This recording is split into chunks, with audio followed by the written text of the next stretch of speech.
back. It is officially election night, finally. And DC News Now is your local election headquarters. I'm Susan Tran. Hi, everybody. I'm Chris Flanagan. All right, joining us later in studio tonight is Assistant Professor of Government at Georgetown University, Dr. Jamil Scott. And Dr. Scott, great to see you. Thank you so much for joining us. I guess we need to jump right in because there's so much excitement. In the break, we were talking about kind of this feeling like the Olympics or the Super Bowl for any professor of government and history. What are your thoughts at this really pivotal moment for this election? Historic either way, whoever wins, but the gender divide is massive here. It seems like Vice President Harris really needs women to come out in droves, as well as continue to pick up and all of those voters who backed Biden in 2020 as well. Yes, this election season we're seeing an extreme gender gap, more of a gender gap than we've seen ever before in terms of how many women are showing up, in particular for the Democratic Party.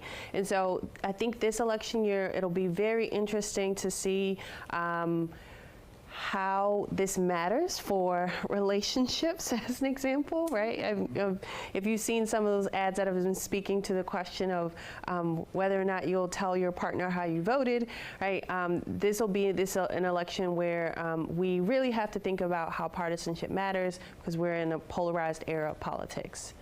Absolutely. And Dr. Scott, just talk about, you mentioned the voter turnout, talk about early voting and just how important it was for, obviously Kamala Harris trying to coalesce around the female voters and former Trump really appealing to men to make up for the lack of the female support. How were you seeing that play out?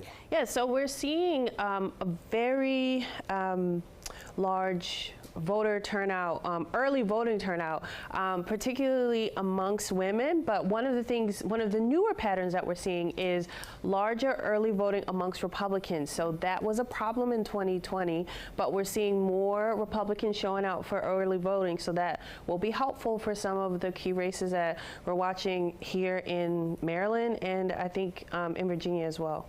Does that mean, though, that the early voters who are Republican who are coming out necessarily translate to even more GOP voters, or are they going to max out because they were going to vote anyway, just picking an earlier date? And have you gotten a sense of how it's breaking the race in terms of the early votes and the later deciders?